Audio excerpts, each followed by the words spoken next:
Hello everyone, welcome back to my kitchen. আজ আমি বানাবো একদম ঘরোয়া সুস্বাদু একটি পদ, বড়া দিয়ে ঝিঙে পোস্ত।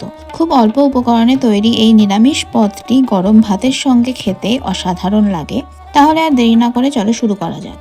প্রথমেই বড়া বানানোর জন্য মটর ডাল সারা রাত ভিজিয়ে রাখবো। পরের দিন সকালে ডালটা ভালো করে কুচলে কয়েকবার জল পাল্টে ধুয়ে নেব। এদিকে ঝিঙেগুলো ছোট ছোট করে কেটে রাখবো। এবার ভেজানো ডাল মিক্সচার গ্রাইন্ডারে দিয়ে তার সঙ্গে কাঁচা লঙ্কা ও সামান্য জল দিয়ে একটি স্মুথ পেস্ট তৈরি করে নেব। তারপর এতে কালো জিরে, হলুদ ও স্বাদমতো নুন দিয়ে ভালোভাবে ফেটিয়ে নেব। আমি হাত দিয়ে ফেটিয়েছি, তবে চাইলে হুইস্কো ব্যবহার করতে পারো।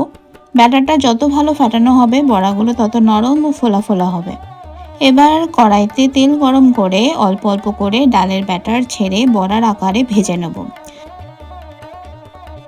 হাত ইউজ করতে না চাইলে পাইপিং ব্যাগ বা কোনো প্লাস্টিক ব্যাগ ইউজ করতে পারো। বড়াগুলো সুন্দর সোনালি রং হওয়া পর্যন্ত ভেজে তুলে আলাদা করে রাখবো।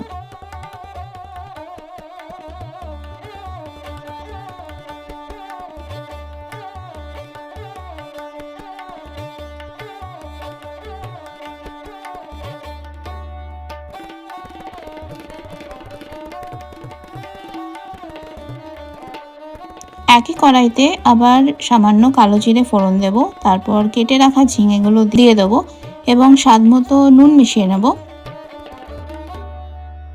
একটু নাড়াচাড়া করে ঢেকে 8 থেকে 10 মিনিট রান্না হতে দেব। মাঝে মাঝে ঢাকনা খুলে নেড়ে দেব। দেখবে ঝিঙে থেকে অনেকটা জল বেরোবে, তাই আলাদা করে জল দেওয়ার কোনো দরকার নেই। নিজের জলেই ঝিঙে সেদ্ধ হবে এবং ধীরে ধীরে পরিমাণও অনেকটাই কমে যাবে। মানে প্রথমে যেরকম দেখেছিলে পুরো কড়াই ভর্তি ছিল, শেষের দিকে দেখবে প্রায় 1/3 হয়ে এসছে। এবার সামান্য হলুদ গুঁড়ো ও 1 চিমটি চিনি দিয়ে দেবো। হলুদ না দিলেও চলে, তবে রংটা একটু সুন্দর আসে তাই জন্য দিয়েছি, কিরম তো সাদা ফ্যাকাশে লাগছিল।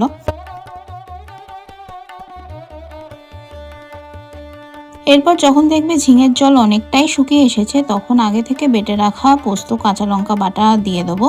সবকিছু ভালোভাবে মিশিয়ে আরও কিছুক্ষণ রান্না করব। পুরোপুরি জল শুকিয়ে ফেলবে না, সামান্য ঝোল ঝোল ভাব থাকবে। তখনই ভেজে রাখা ডালের বড়াগুলো দিয়ে দেবো। বড়াগুলো ধীরে ধীরে সমস্ত জল শুষে নেবে।